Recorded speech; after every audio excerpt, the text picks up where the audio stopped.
Friends मु आज आपको गोटे शिक्षा उपर किसी खबर देवी जोटा कि आपको जानवा निहाती भाव जरूरी अटे। नवेम्बर नुआ शिक्षा वर्ष अक्टोबर सुधा सर यूजी पीजी नाम लेखा जहाँ आशंका करा हेबाकु जाउछि। बदलिब शिक्षा वर्ष कैलेंडर एबे आउ जून जुलाई नूतन शिक्षा वर्ष आरंभ हो पारिबो नाही। कोविड-19 संक्रमण को दृष्टि रखी 2020-21 शिक्षा वर्ष नवेम्बर पहलू आरंभ करने को केंद्र सरकार योजना प्रस्तुत करिसेंती। तेणु 2021-22 शिक्षा वर्ष भी अनुरूप विलंब हेबो। एमिति कि 2021 ग्रीष्म छुट्टी को बातिल करने को निष्पत्ति नि समय कॉलेज और विद्यालय छात्र छात्री पढ़ा हेबो। 2021-22 शिक्षा वर्ष अगस्ट 30 रु आरंभ करने को चिंता करा जायछि। विश्वविद्यालय अनुदान आयोग पक्षर जारी होइतिबा संभाव्य शिक्षा वर्ष कैलेंडर रे यह उल्लेख करा जायछि। केंद्र शिक्षा मंत्री रमेश पोखरियाल निशंक ट्वीट कर सूचना दैछन्ति। केंद्र शिक्षा मंत्री रमेश पोखरियाल निशंक ट्वीट जोगे सूचना दैछन्ति जे 2020-21 शिक्षा वर्ष स्नातक और स्नातकोत्तर प्रथम वर्ष छात्र छात्री पाठपढ़ा नवेम्बर पहलू आरंभ हेबो। एहा पूर्व अक्टोबर 31 सुधा यूजी और पीजी शेष सेमिस्टर पाठ्यक्रम नामलेखा प्रक्रिया शेष करा जिवो। 2021 मसीहा मार्च 1 रु 7 तारिख पर्यंत छात्र छात्री को परीक्षा लगी छुट्टी दिया एवं 8 रु 26 तारिख मध्य परीक्षा अनुष्ठित हो। एप्रिल 5 रु इविन सेमिस्टर छात्रांतिक क्लास आरंभ हो। अगस्ट 9 रु 21 तारिख मध्य छात्र छात्री परीक्षा करा जिवो। अगस्ट 22 रु 29 तारिख पर्यंत छुट्टी रहिबो।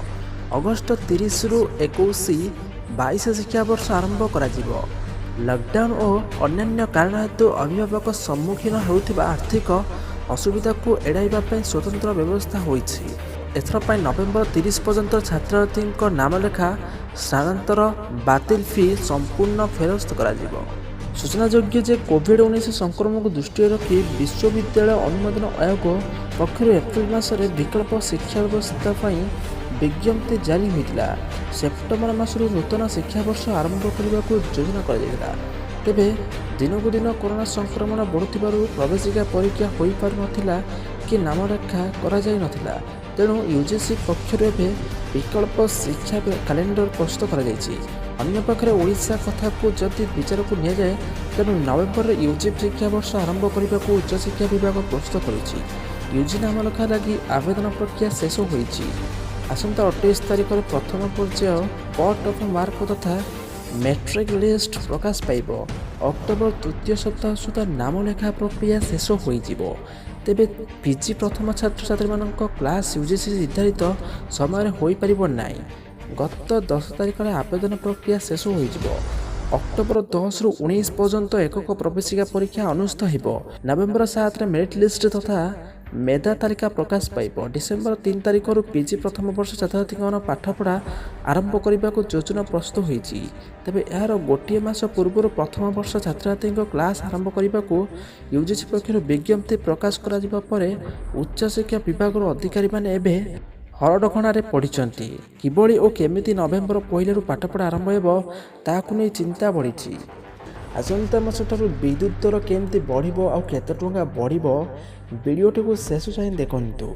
आसंता मासठारु विद्युत यूनिट पिछा बढ़िबो 20 पैसा। आसंता मासठारु विद्युत दर बढ़िबो। दर वृद्धि नहीं राज्य विद्युत नियामक आयोग एक गुरुत्वपूर्ण निष्पत्ति नेइछंती। आयोग पक्षर कुआजाय जे अक्टोबर मासठारु विद्युत दर यूनिट पिछा 20 पैसा बढ़ाइबाकू निष्पत्ति होइछि। तेबे वर्धित दर कुटीर ज्योति एवं बीपीएल चाषी उपभोक्तांक पई लागू हेबो नाही।